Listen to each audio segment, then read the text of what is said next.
Boy, it's beautiful out here. And I continue on the quest for live ash trees. And I did a video a little bit back, and I found this one right here. There's still some leaf on it. Pretty good sized tree. And it's all kind of by itself. There's not any more around here. I've got maple, but this is the lone ash tree. And so I'm just going to pretty much drop it the way it wants to go. Probably that way, or I don't know. There's the farm field over there, so I don't want to get into that. Otherwise, I have a big mess to clean up. And I don't know if there's anything left in it or not.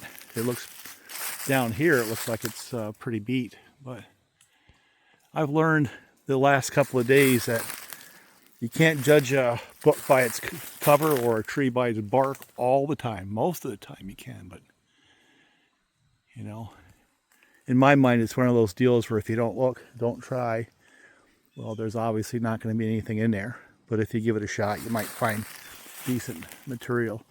Looks like I can make it go that way instead of out into the farm field, and then maybe save some of those little volunteers that are coming up. So we're going to take it. And there are some widowmakers, as always. So I think what I'm going to do is clear out this stuff right here, give myself a lot of room to work. And instead of trying to get everything off the stump I can, I'll probably cut up in there. You know, I'll be lucky if there's anything good in this log at all. So I'm going to prioritize minimal amount of me moving around. And I'll sacrifice some potential wood. That's how this is going to go. Because really it wants to go that way. And I want it to sort of shift just a little bit that way.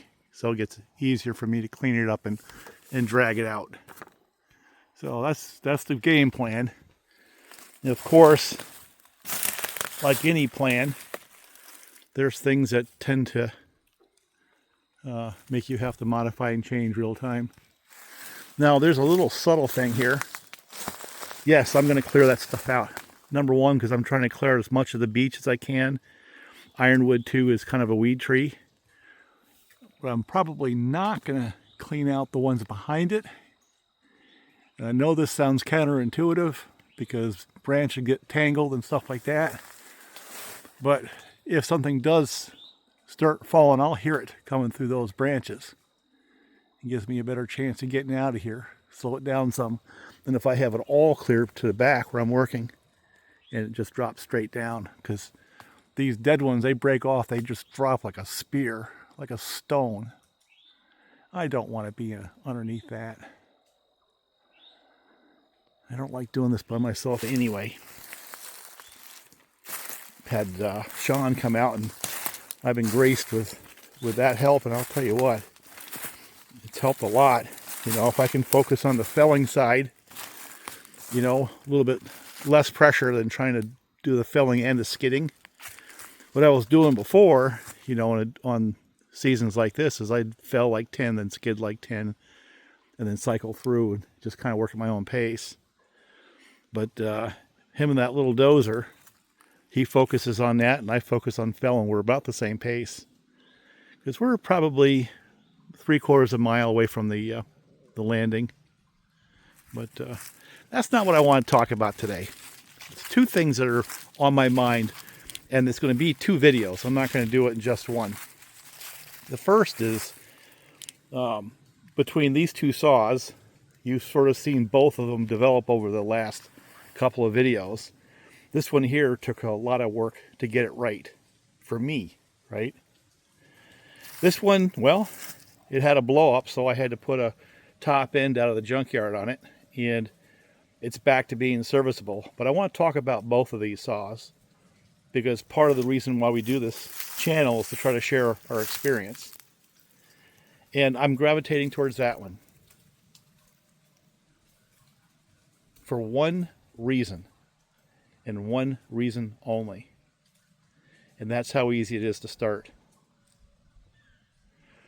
And this one here, the power and the chain and all that are performance-wise are a little bit better. But boy, I'll tell you what, after pull number 9, I'm already pissed off at it. Where I usually can get this one going in 3 or 4 pulls every time. But that aside, so yeah, this one here is getting the nod for the saw I want to use. And I may change the bar and chain to something that's useful, because that chain, in my mind, is useless. It really is. I'm going to run it and sharpen it, but once it's wore out, I'll probably never get another one of that particular size and brand. This one here from the same brand, it's a different chain, partly because it probably comes from a different supplier, but it's the same 3/8 supposedly, and the same 92 drive lengths. Husky usually has 93.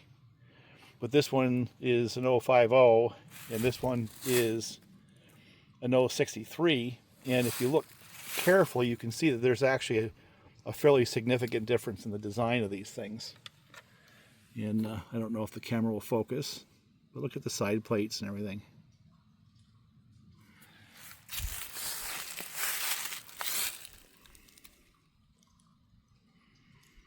And for whatever reason, that one there just simply does not sharpen up as well. I mean, it sharpens up good enough. If I'm a firewood guy, that's fine. But like on a tree like this right here, cut speed now becomes a little bit of an issue. So I will fight my way through starting that saw. It's either that or I'm just going to change the bar and chain over and then turn this into my main felling saw for now. But between the two saws, there's some features and there's some things that are specifically different. And one is full wrap. On that job right there, a full wrap might even be an advantage because I'm not going to be close to the ground. But, I show a few of the felling operations, but most of them I'm trying to get as close to the ground as possible. So between the two saws, this one is getting the nod for that as well. So it not only starts easier, but I can get closer to the ground with this one. It doesn't have as much power when they're running, but even though this is one of the better full wrap configurations I've dealt with, I still struggle a little bit with root flares and getting to the ground. Now the ash I've been working with is not, as much tree with the root flares. You can see on that one right there, even though it flares to the back, oftentimes they go right straight to the ground. Whereas the maples almost always have root flare. See them? And the full wrap just keeps you from getting close to the ground. That full wrap will always interfere more with those root flares and cost me tree, And you can see here, I can't remember what year this was. This was when I was exploring and doing demonstrations in the different cut types. Not only did I lose tree on this one here because I was using a full wrap at the time, but also the Humboldt cost me, that much tree. So, I evolved to, like that one there, cutting vertical down the root flare in order to build a hinge. So I didn't get into the money wood. This was kind of one of those demonstrations. But you can see how those root flares are more accentuated on these trees than, say, on the ash trees. So for that reason, when I'm doing the maple, but even with the ash, having that conventional handle makes it easier for me to get that extra, 6 to 8 inches of tree, which 20 trees doesn't matter that much, but 120 trees begins to add up. So between the two saws, that's one of the reasons why this one's beginning to add more wins in the wind column versus this one in terms of a felling tree. Number one, starting, that one's a pain in the neck to get going. I'll work on it. And then number two, while I kind of like the full wrap for just general saw work, and on a tree like that, it's actually going to be an advantage. for most of the trees that I cut and most of the felling operation I'm going to do, the conventional handle is better. Now here's another one, bucking spikes. This is actually an advantage. What I found is kind of counterintuitive, but if I take the Western style and cut back the lower part, I actually get two things. One is I get the right amount of torque on the chain, so I don't stall the chain, kind of like what that one does. But the advantage of the Western cut back is I get the two spikes, but I'm holding the work further away from the saw, because even with this stock bucking spike, oftentimes I'm pushing into the muffler, especially if it's a modded muffler. Where with these, it holds the work away.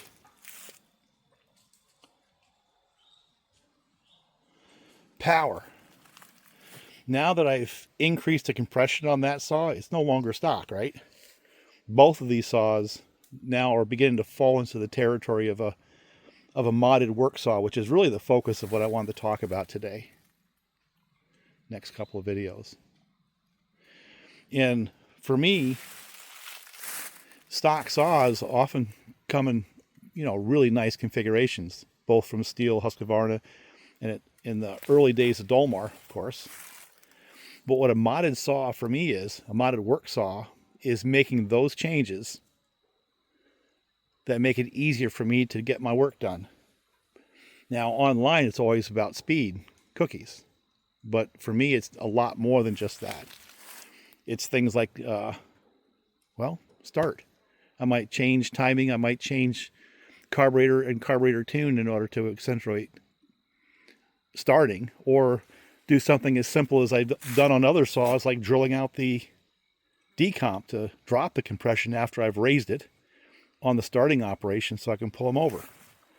That's a modded saw. This one here is modded because it has modified bucking spike, which helps me in my work. I get the benefit of the long spike, but I don't get the liability of too much torque on the chain. That's a gutted muffler, so that's a modded muffler. It has a Husqvarna 372 carburetor, which has a larger inside diameter, but there's no porting on this saw. It's just modified. And it's modified in a way that radically improved its usefulness to me. And this one here, it's beginning to fall along the same path that I've followed now for, 572s I've built for others, but also the ones I've built for myself, and for the same reasons. I like the longer spike, so I'm eventually going to get a West Coast set of spikes. I actually ordered them. They haven't been arrived.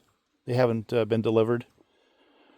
But I'll get a longer set of the Western style bucking spikes and then cut back to lower like I did on my work saw.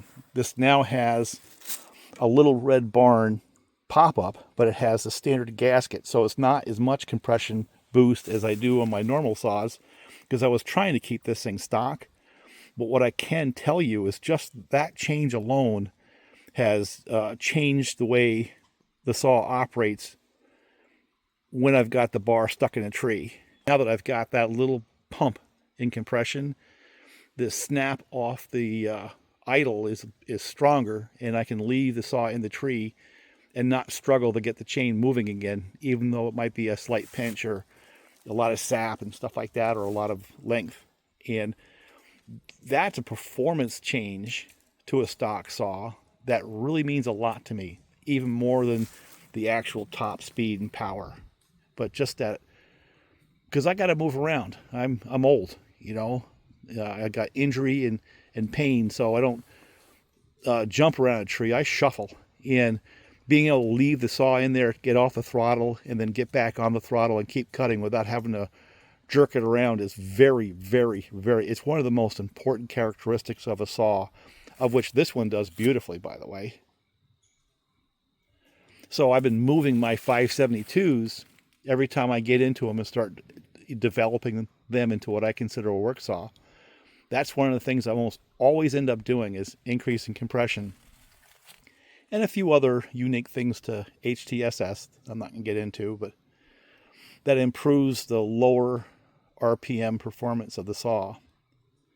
And it's not going to help it cutting cookies. It will help the chain get moving once it's stuck in a tree. And so here we are.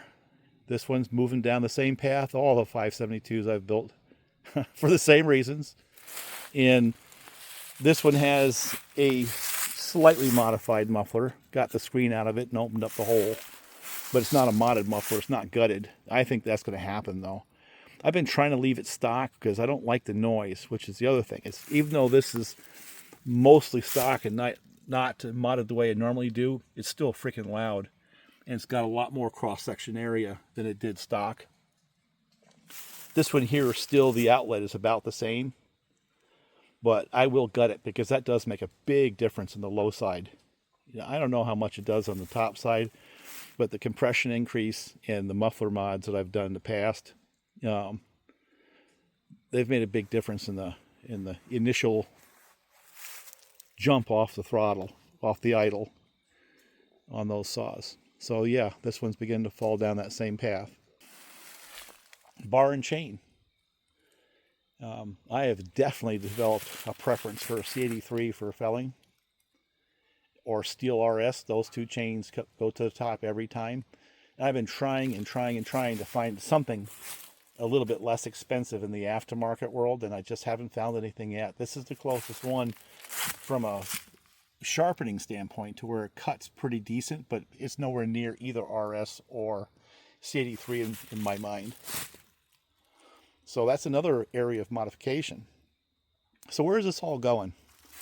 Because a lot of times online, the discussion is about how fast it cuts a cookie, and I can point to endless numbers of channels and endless numbers of videos where really the definition of win is having a saw cut one or two cuts, right?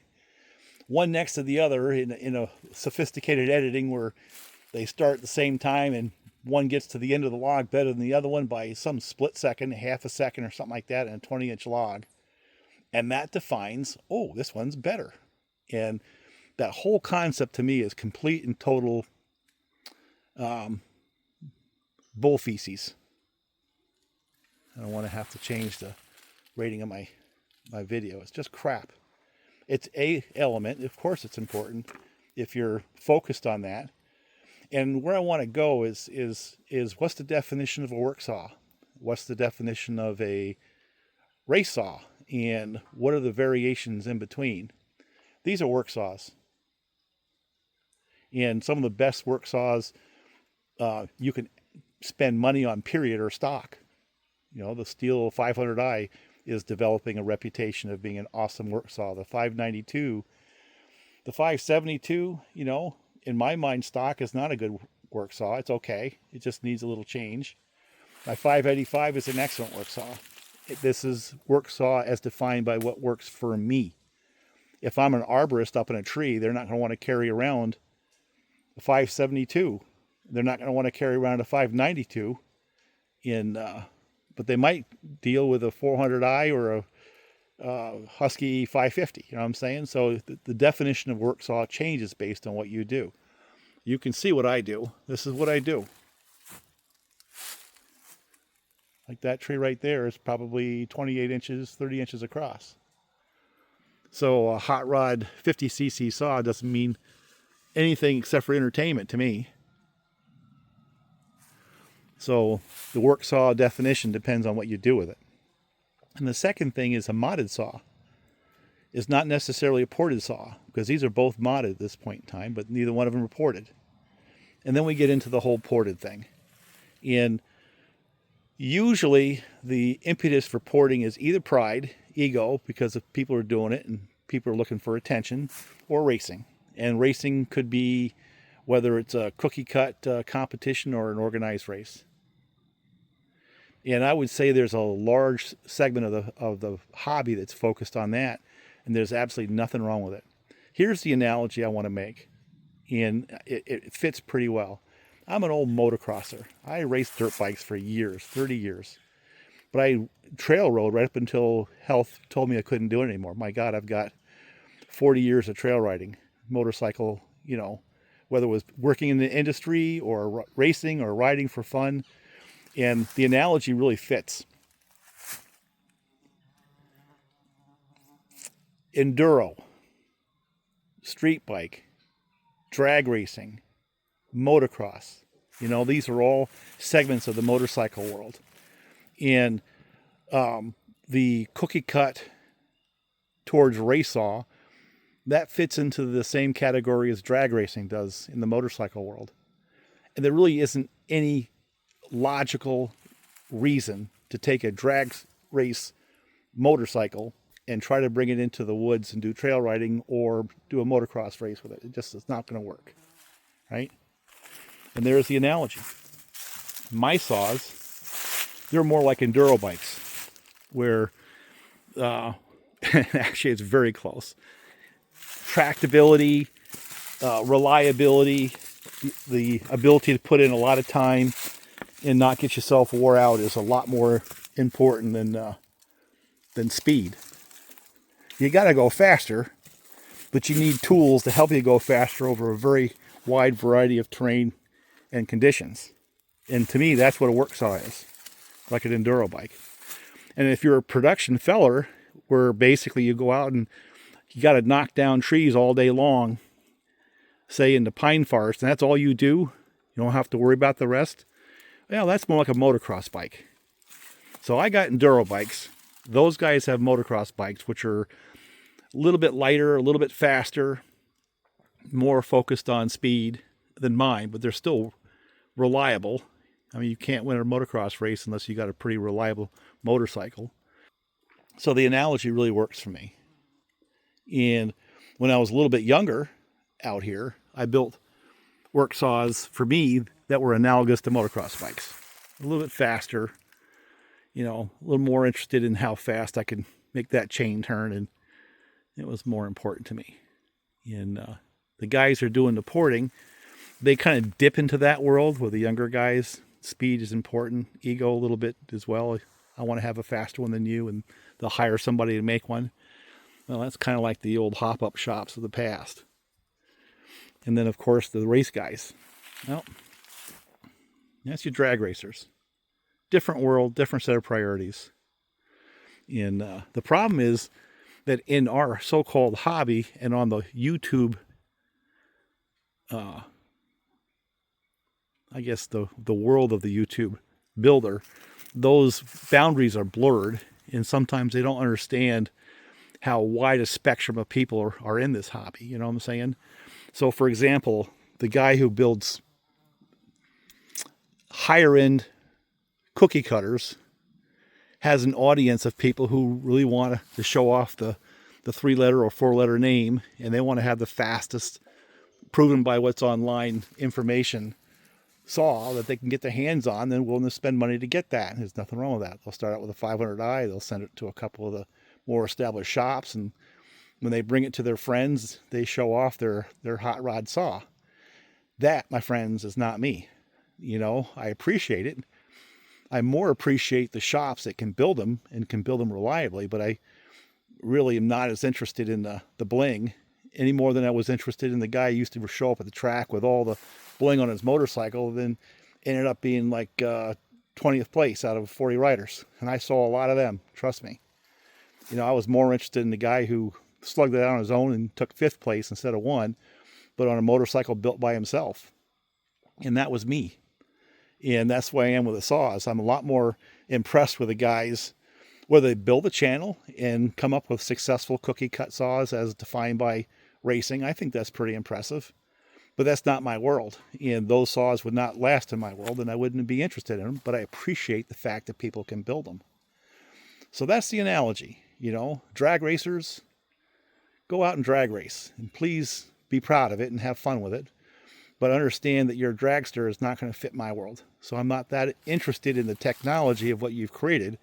I'm more interested in the innovation that you've done and appreciate the fact that it's fun and you've been able to rise to the stack of a bunch of people trying to do the same thing. I remember there was nothing better than a start in a motocross race. 40 guys all going for the same spot in the corner. What an adrenaline rush. So having a little bit of speed to get out front there and get into the top 5, that first corner was very, very important. And so those are the faster work saws, just like the motocross bikes. That's the analogy. And then there are the enduro guys. You know, timed races, yeah, they have to hit the timing. And you got to be pretty damn fast to do it. That's my world. And that's my saw world, is the enduro guys. I moved from motocross mentality, because that's what I did racing dirt bikes, towards cross country and enduro over the spectrum of my time building chainsaws. The same analogy. I built faster work saws 10 years ago than I build now. And now I do tactical mods to get me through the day. A little more torque, longer bucking spikes, the right handle. Sometimes that's the right handle. Sometimes that is, you know.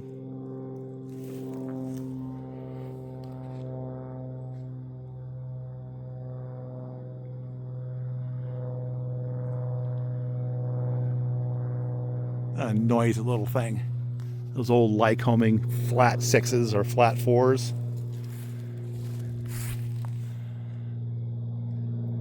He's way up there, but he's loud as all get out. So anyway, I wanted to break that kind of analogy into the saw building. And I guess there's one last point, is if you put a dragster in an enduro guy's hands and expect him to go out in the woods and run it, he's going to complain. And that's what happens when you take a cookie cut focus saw, where you make some concessions to get speed over things like a choke lever and other things. You lose reliability too, is once you start pushing the RPMs and pushing the compression, things like the cases and all the components that are designed to handle a certain RPM and stress are being pushed beyond their design limits. They're not going to last as long.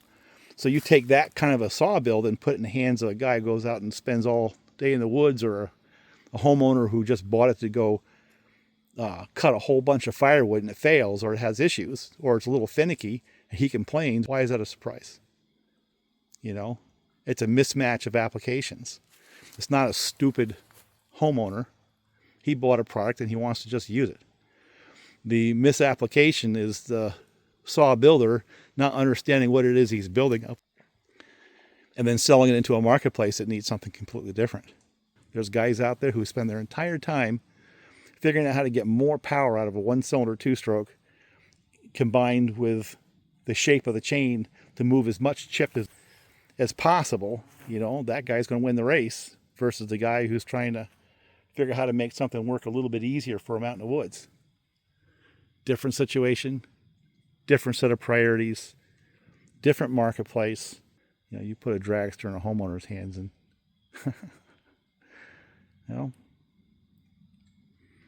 you get what you get. I think the next video is, I want to talk about when you push the limits, statistically, you're not making a more reliable saw. The genesis of that is there was a guy who gave me grief when I made the point that, building a dragster for a guy who was a pro logger and having it blow up was not a big surprise. And of course, he was obviously one who had his knowledge derived from, the common stuff you see online, and didn't understand the physics, obviously. And it's not about what a person says, it's about what they produce. You can always tell how much a person really understands by what it is they actually produce versus what they talk about. So putting a bling saw in a pro logger's hands and having it blow up was his mistake, not the logger's mistake or the saw brand. And that's the mismatching of applications. So anyway, talk to you later. Bye for now. I'm going to go cut a tree. Well, let's go for it and see if I can get through it. And another little point I want to make is, yeah, this is my world. And I know some people out there try to make the distinction between real world versus online world versus make-believe and this and that and everything else. Well, the guy who focuses on racing, and that's his world, that's real to him. And the saws and the setups and all that are a lot of effort, a lot of time in order to get that 1/10 of a second. And here, getting through the day and not having a lot of pain at the end of the day, and dropping enough trees to where I'm having fun, but also making a little bit of money. That's my world. And that's different than a pro logger who's out here trying to be as productive as possible, having to feed his family. And the ones with a lot of money, they can buy toy saws and blow them up. They don't care. But then you got to, some of the younger ones getting started, have an older skidder out just thrashing all day long, trying to make a living. You got to remember, they only get half the money. That's a completely different world yet again. Now, the guy with a lot of money in toy saws, he's going to go for a race saw because he doesn't care if it blows up. But the young fellow who goes out there and is slugging it out, every dollar spent matters. So just in that spectrum of people and situations, you got different worlds and priorities. It goes back to my motorcycle analogy. The young fellow starting out wants an enduro, just like I have. The guy who wants a race saw, well, he wants a dragster. And the guy with a lot of money, successful logging, wants a toy saw. He wants a motocrosser. There's the finish of the analogy. But anyway, let me just get this tree down.